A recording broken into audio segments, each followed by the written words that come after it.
भगवान यदि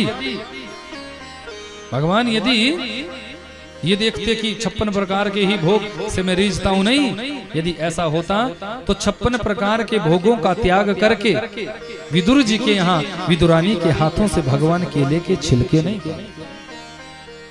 भगवान ने तो केले के छिलके तक पा लिए थे। परीक्षित ने चरणों में प्रणाम किया, गुरुदेव क्या सच में जिन्होंने गर्भ में आकर मेरी रक्षा की उन्होंने केले के छिलके पाए? बोले हाँ गुरुदेव, मैं सुनना चाहता हूँ, मुझे उस कथा को सुनाओ ना।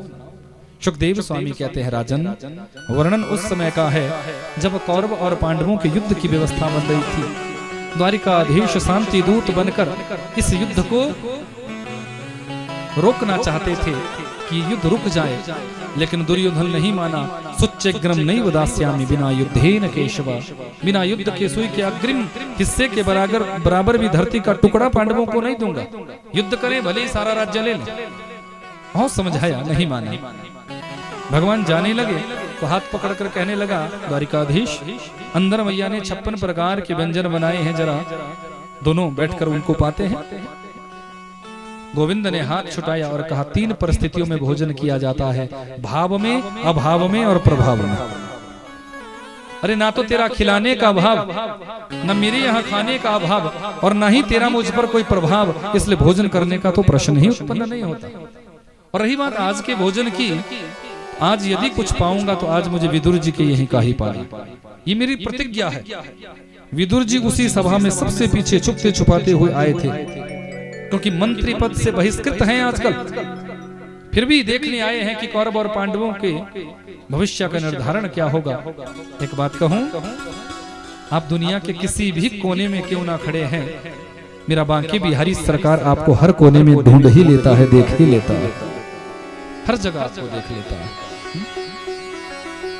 मानो नजरों से इशारा कर दिया हो, विदुर जी आज यदि पाऊंगा तो आप ही के यहाँ पाऊंगा। विदुर जी भागे। कन्हैया ने कहा है तो ये झूठ नहीं बोलते, ये आएंगे जरूर। विदुरानी से कहा, देवी कन्हैया आने वाले हैं, मैं बाजार जाकर कुछ खाने पीने की व्यवस्था करके आता हूँ, तब तक तुम इस कुटिया को सजाओ संवारो, वो जल्दी ही आ रहे होंगे, आते ही होंगे। विदुरानी बड़ी प्रसन्न हो गई है, तन्मयता से स्नान करने के लिए तत्पर हुई है, स्नान करने में डूबी हुई है। मन में भाव है कि कन्हैया आएंगे, कन्हैया आएंगे। मेरे गोविंद द्वार पर आए हैं, सांकर खटखटाई है।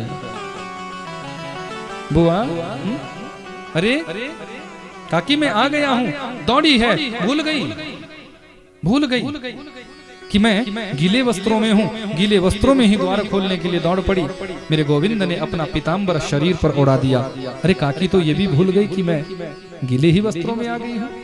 हाथ पकड़ा, अरे कनुआ यहाँ बैठो, ये जगह ठीक नहीं, यहाँ बैठो, ये जगह ठीक नहीं, यहाँ बैठो, ये जगह ठीक नहीं। पूरी कुटिया में मेरे गोविंद को नचा दिया और अंत में कुटिया के बीचों बीच उल्टा पटरा धर दिया है। बोले यहाँ बैठो, ये जगह ठीक है। मेरे गोविंद ने ये भी नहीं देखा कि पटरा उल्टा है या सीधा है, उस उल्टे पटरे पर ही भगवान विराजमान हो गए, वहीं पर विराजमान हो गए।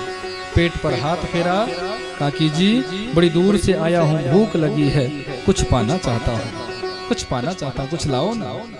हाँ हाँ, आपके काका जी बाजार गए व्यवस्था करने के लिए, पर शायद उनको आने में विलंब हो जाएगा, उनको आने में विलंब हो जाएगा, इसलिए जब तक वो आते हैं ना तब तक यहाँ पास में ही कदली वन है, रोज मैं जल देती हूँ, बड़े मीठे कदली लगे होंगे, अभी कुछ फल तोड़ कर लाती हूँ। दौड़ी है, एक डलिया में केले के फल तोड़ कर लाई है, सामने पत्तल बिछाई है, भाव में ऐसी निमग्न हो गई है, ऐसी डूब गई है, पता ही नहीं कि मैं क्या कर रही हूँ।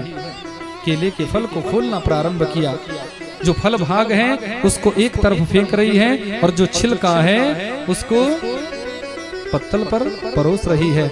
मेरे गोविंद ने ये नहीं देखा कि काकी ने फल परोसा है या छिलका। आज मेरे गोविंद केले के छिलके पाना ही प्रारंभ कर गए। एक नहीं, दो नहीं, 5-7 छिलके भगवान खा गए। उसी समय विदुर जी आए हैं। इस दृश्य को जब देखा तो विदुर जी कहने लगे, देवी ये तुम क्या कर रही हो, भगवान को छिलके खिला रही हो। विदुरानी का भाव टूटा, अरे कन्हैया मैं तो पागल हूं, पर तुम भी मेरे साथ पागल बन गए। अरे कह तो देते, रोक तो देते, सच में ही मैंने तुझे छिलके खिला दिया, तुम भी वैसे ही खा गए। बाजार से लाया हुआ एक पेड़ा यहाँ विदुर जी हाथों में लेते हैं और मेरे गोविंद को देने लगे हैं। आधा पेड़ा भगवान ने खाया है, आधा पेड़ा खाते ही तुरंत विदुर जी का हाथ पकड़ लिया है। काका जी सत्य कहूंगा, काकी जी के छिलकों में जो मिठास थी, जो प्रेम था, वो बाजार के इन पेड़ों में वो मिठास, वो प्रेम नहीं है। क्योंकि इसमें काकी जी का अनुराग छुपा हुआ था, भाव छुपा हुआ था कि भाव का भूखा हूं मैं, भाव ही एक सार है, भाव से जो भजता मुझे भव से बेड़ा पार है।